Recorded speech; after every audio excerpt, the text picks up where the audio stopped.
La utopía se construye desde la virtualidad. La obra de Garay Koa trata de intenta, desde su virtualidad artística, ocupar un lugar al lado de lo real. Fundamentalmente, trata de construir un lugar al lado de lo real. En cierto modo, es una obra de arte posible. En el fondo, es como si las obras de Garay Koa nunca adquiriesen una concreción completa, un final definitivo o cerrado. Incluso, la propia concepción de la obra de arte se ve desbordada precisamente porque la obra no supone una concreción, no supone una terminación o un cierto cierre, ni supone tampoco un cierto anclaje. Y esta obra, en cambio, plantea una dinámica interna que no comporta cierre definitivo, que no comporta terminación, más bien todo lo contrario. Lo que quiere justamente es dinamitar esas categorías de cierre y de terminación.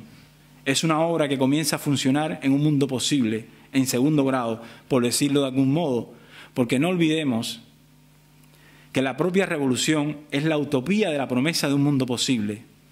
Así, el trabajo de Garay Koa se constituye en una reflexión crítica sobre la promesa utópica de la política revolucionaria. Pero esta reflexión crítica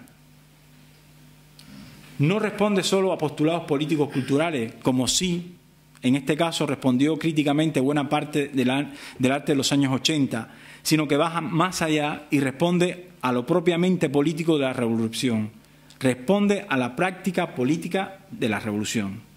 La obra de Garay Koa, de esta manera, es un demoledor cuestionamiento a la gestión del patrimonio arquitectónico y urbanístico cubano en medio siglo de revolución. Ahora bien, un proyecto como Continuidad de una arquitectura ajena plantea una reflexión no ya sobre ese periodo revolucionario, sino sobre qué ha sido y sigue siendo el programa arquitectónico y urbanístico de la revolución.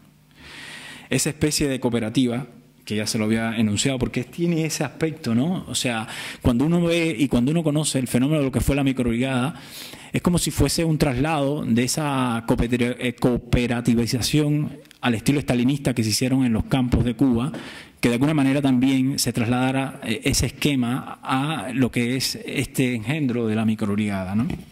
O yo por lo menos lo veo así. El proyecto de la microbrigada lleva aparejado el más serio intento de la revolución por inscribir dentro del pasaje arquitectónico y urbanístico de La Habana y otras urbes su visión de lo que debe ser la arquitectura y el urbanismo de la nueva sociedad socialista, fundamentalmente centrado en la construcción de edificios de vivienda, hospitales, escuelas, etc. Pero que este mismo proyecto tira al más absoluto y bochornoso olvido la herencia del tesoro urbanístico arquitectónico de Cuba. En su mayor parte, los sistemas constructivos empleados traídos del antiguo bloque socialista de Europa del Este se han colapsado igualmente que los enunciados políticos que le dieron origen. Las ruinas de la microbrigada hoy inundan fantasmalmente La Habana al lado de aquellas ruinas a las que pretendían sustituir. Viendo este desolador paisaje de ruina y destrucción, podemos decir con Garay Koa que, cito, si existe una arquitectura en Cuba durante este periodo, pudiéramos entenderla como una arquitectura abortada, fracasada, tanto en sus fines utilitarios como estéticos. Entonces podemos preguntarnos, ¿cuál es el legado urbanístico arquitectónico que deja la revolución a las nuevas generaciones? Si tuviésemos que responder ahora mismo a esa pregunta, la respuesta no podía ser otra que un legado de ruinas y de destrucción. Si tuviésemos que hacer una historia material de la revolución en el sentido en que lo plantea Walter Benjamin, y esta no podría ser otra que una historia hecha de las huellas que sobreviven, de las cifras, de los trozos de edificios, de las casas y construcciones que aún siguen en pie, entonces la historia del paisaje arquitectónico y urbanístico que nos deja la revolución no podría ser otra que la historia sobre la ruina y la destrucción. Quiero, luego de haber hablado sobre esto, pasar al segundo axioma del que había estado anteriormente hablando, ¿no? Y es el artista debe producir un arte aplicado. Y para esto voy a traer a colación obras de Alessandria Arrechea y Los Carpinteros. El artista debe producir un arte aplicado. Ese es el segundo axioma. El arte debe ser algo socialmente útil para la creación del hombre nuevo y la construcción de la nueva sociedad socialista. Un arte que no separa el uso del objeto cotidiano del uso del objeto artístico.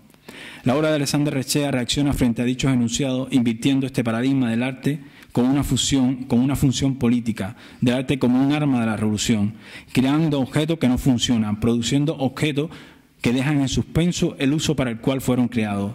Arrechea produce un arte aplicado donde se implican oficios prácticos como la carpintería o la ebanistería, sin embargo, produce objetos que no funcionan. El axioma segundo, o sea, el artista debe producir un arte aplicado, plantea que el arte tiene que ser un arte aplicado, el arte tiene que cumplir una función social, el artista tiene que producir algo que sea socialmente útil, algo que tiene que servir a la gente, tiene que contribuir a la creación del hombre nuevo como base de la sociedad. Respecto a la creación artística, las tesis y resoluciones del primer Congreso del Partido de Cuba, celebrado en diciembre de 1975, afirman lo siguiente. En el terreno de la creación artística, la política cultural debe estimular la aparición de nuevas obras capaces de expresar en su rica y multifacética variedad y con clara concepción humanista los múltiples aspectos de la vida cubana, de un arte que no ignore ni margine la realidad, las circunstancias de nuestra vida social, la historia combativa de nuestra patria, sino que las exprese en toda su complejidad y riqueza con la más elevada calidad. Cierro cita. Un arte que de alguna manera acepte anclarse en la más prosaica realidad como índice del proyecto de transformación subcultural de la revolución, un arte que acepte vivir con las reglas de la realidad política e ideológica revolucionaria, un arte que no separe al objeto cotidiano del objeto artístico. El arte, en definitiva, debe ser entendido como un arma de la revolución. En el caso de la obra de Alexander Rechea, está anclada en un arte aplicado, como son las artes de la carpintería, y ya lo habíamos dicho, también de la ebanistería. Son objetos perfectamente estallados.